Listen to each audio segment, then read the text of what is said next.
yang baper dan sedih. Welcome Termasuk to kita ya. Iya, welcome to drama Korea yang sesungguhnya, Mas. Ini drakor sesungguhnya dengan adanya pemecatan terhadap pelatih timnas STY. Oke, dan sekarang sudah bergabung bersama kita di studio ada Mas Lukas selaku Welcome redaktur back. dari Detik Sport. Halo Mas Lukas. Halo Ico, Selamat halo pagi. Indi, Dan kita selamat juga pagi. punya satu rekan juga yang sudah terhubung melalui online di Zoom. Ada Apung Widadi dari Save Our Soccer. Halo Mas Apung. Mas Apung udah tergabung? Halo Mas Apung. Udah. Itu dia Mas Apung. Oke. Selamat siang Mas Lukas, Mas Eco. Selamat siang Mas Apung. Halo. Mas Apung dari Save Our Soccer ya, Yes. gitu. Mas, dari namanya aja kenapa Mas Apung diundang? Kayaknya memang sepak bola kita harus diselamatkan ya Mas. Aduh. Baru kemarin kita optimis ya Mas Apung ya, tapi ini tiba-tiba udah langsung disuruh pesimis lagi di tahun 2025. Baru jalan 7 hari loh. Betul ya. 6 hari kalau kemarin kan. Oh iya benar. Coba kita ke Mas Lukas dulu aja ya. Ya. Mas kemarin kan akhirnya resmi ya, yang sebetulnya ini Ya, adalah ya. sebutan yang udah kita dengar beberapa bulan terakhir, Yang- STY out Nah. gitu ya. Akhirnya terjadilah kemarin Ya. announcement resminya di jam 12 siang Ya. gitu. Ini sebetulnya apa sih Mas yang mendasari pemecatannya tuh di sekarang banget Betul. gitu, nggak nunggu nanti beres mungkin kita kualifikasi Kontrak gitu. Pildun atau sampai Heeh. nunggu kontrak beres. Ya, itu yang sebenarnya masih membingungkan ya India. Mhm. Kemarin Pak Ketum juga udah bilang ada beberapa, salah satunya komunikasi yang lebih baik yang dicari dari pelatih baru. Tentu itu juga mungkin hambatan dari Sintayong selama ini yang soal bahasa itu memang menjadi kendala.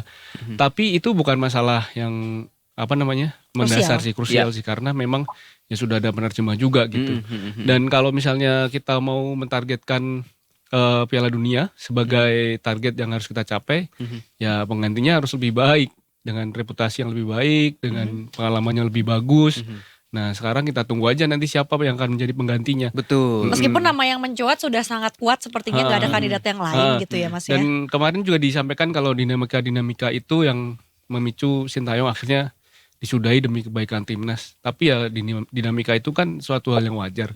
Dan ada satu hal yang menurut saya lucu sih.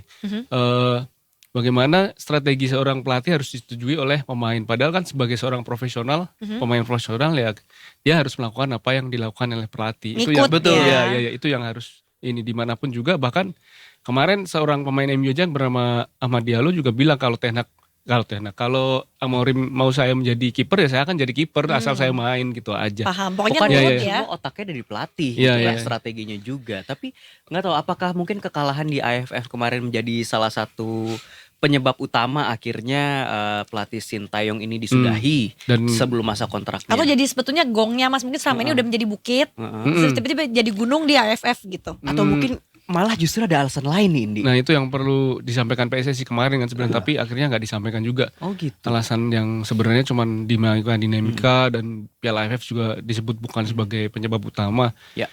Tapi kalau di Piala AFF itu bukan sepenuhnya kesalahan Sintayong karena Ya. kesepakatan bersama juga kan menurunkan timnas U22 sebagai persiapan untuk kualifikasi Piala Asia dan untuk SEA Games 2025. Gitu. Oke, baiklah. Nah mungkin ini kita juga pengen nanya ya sama Mas Apung mumpung udah gabung juga di sini. Mas dari kacamata Save Our Soccer Gimana nih Mas? dan melihat fenomena yang terjadi di masyarakat Indonesia ya, banyak yang baper, yang nggak nonton bola, yang tiba-tiba Iya. nonton bola juga pada ikut sanksi gitu menyaksikan kepergian STY karena terjadinya pemecatan. Siapa Iya. Mas Apung?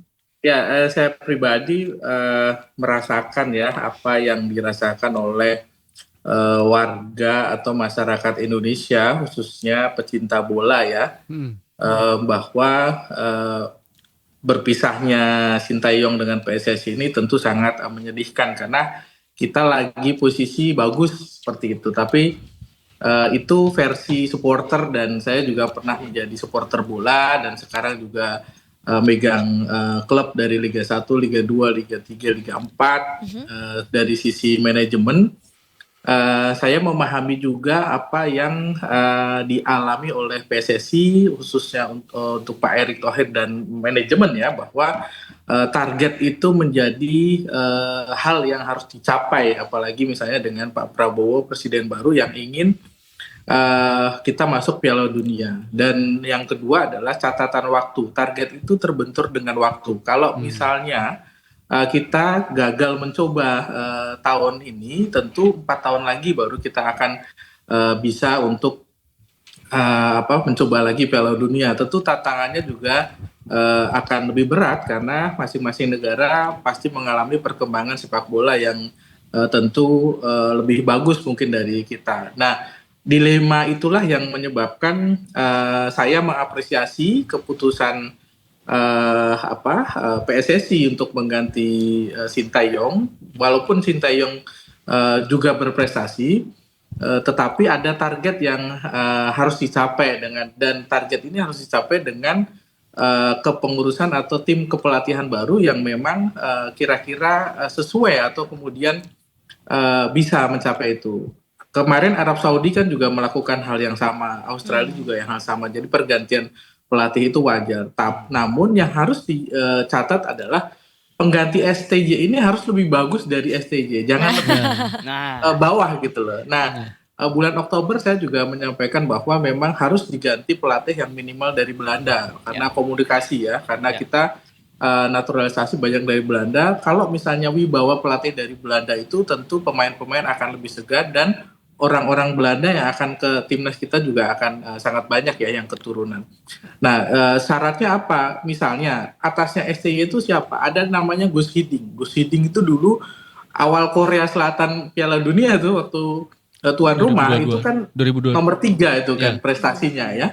Nah, minimal standarnya itu, jangan kemudian muncul nama Frank Rijkaard ya yang kemudian netizen Indonesia tuh luar biasa langsung di googling ya kan. Iya dong, langsung udah silaturahmi ke akunnya bahkan dari kemarin lusa langsung welcome to Indonesia sir, langsung gitu-gitu. Jadi kayak detektif gitu cenah. Artinya gini bahwa ini belum final, pelatih timnas itu belum final siapa. Netizen harus punya grade, punya catatan nih standarnya di atas itu siapa calonnya. Dan Pak Erick Thohir harus mendengarkan netizen Indonesia gitu. Karena mau nggak mau netizen kita tuh sudah menerima, oke naturalisasi nggak apa-apa deh gitu kan. Oke ini nggak apa-apa. Jadi Pak Erick Thohir juga harus dengerin nih warga masyarakat nih.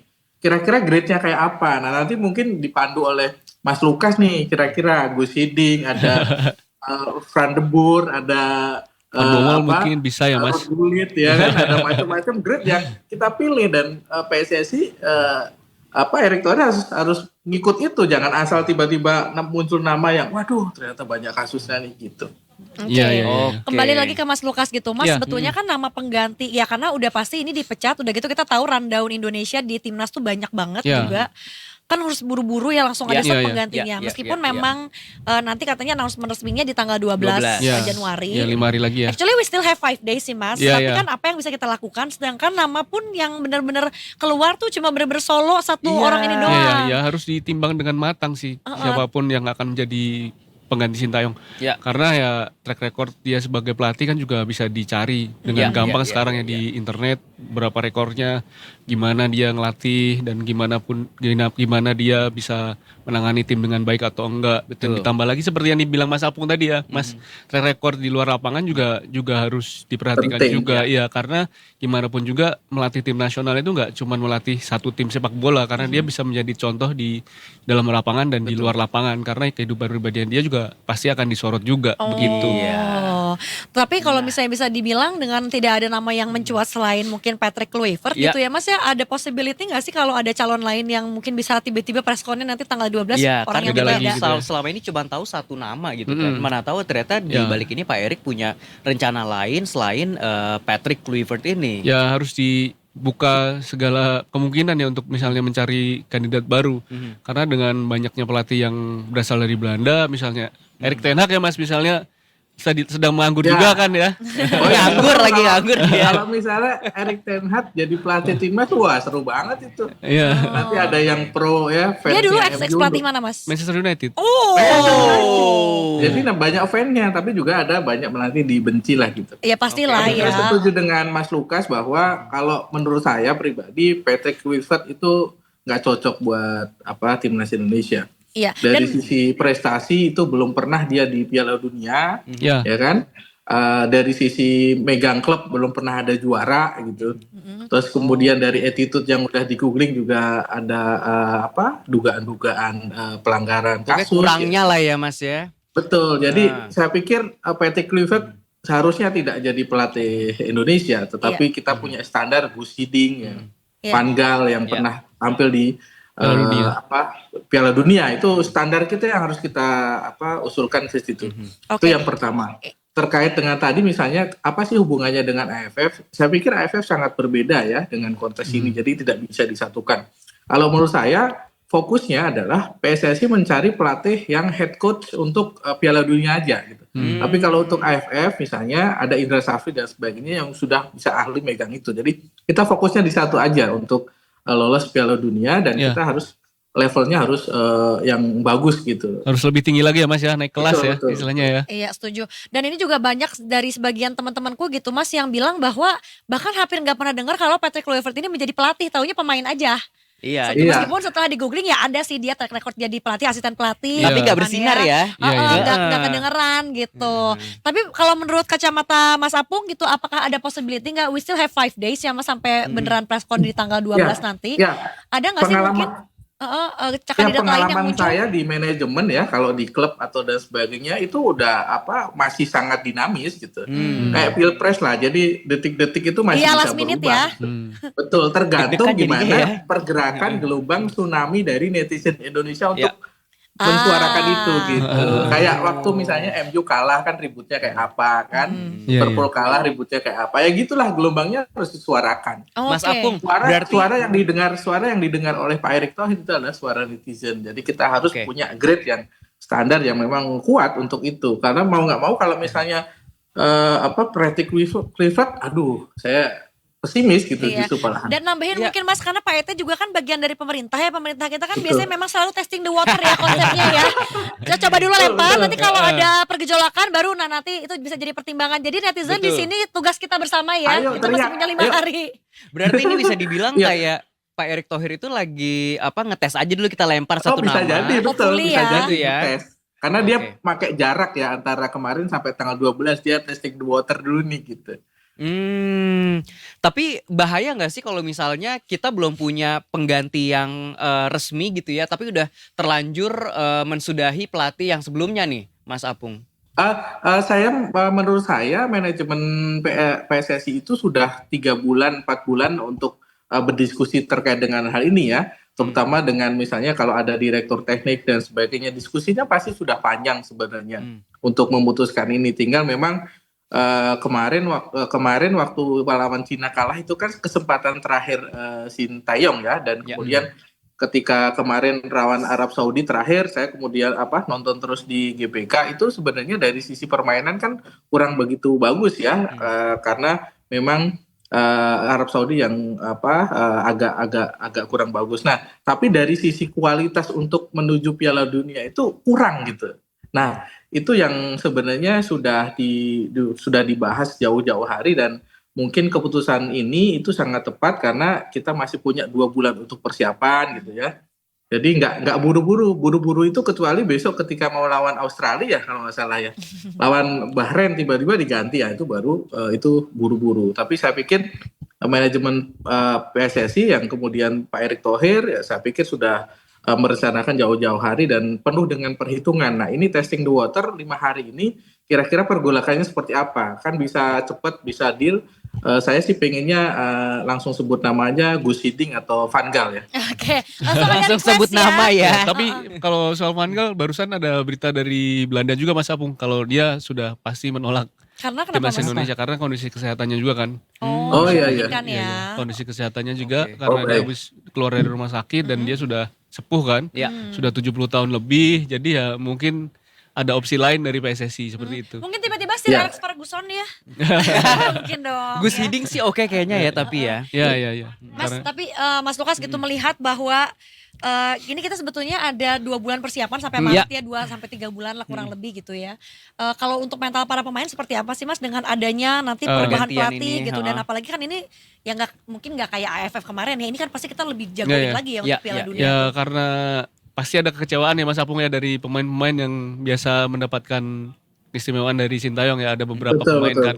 Ya ini saatnya mereka move on aja gitu. Jadi tetap aja siapapun pelatihnya kita harus sebagai pemain harus habis-habisan untuk membela lambang Garuda di dada gitu aja. Betul. Dan ya target kita nggak main-main ya Mas ya. Bisa lolos ke Piala Dunia kan. Iya. Pildun.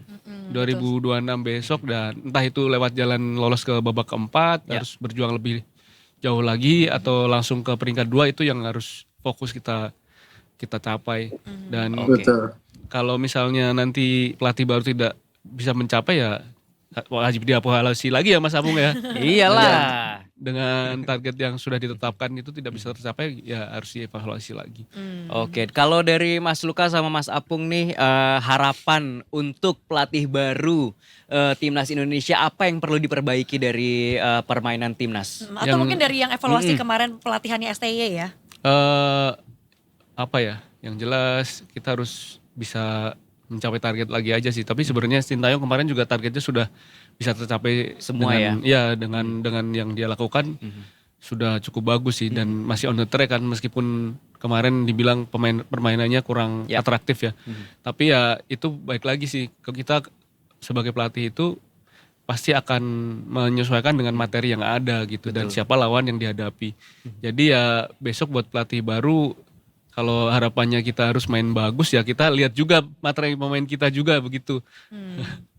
Oke. Kalau dari Mas Apung seperti apa nih Mas?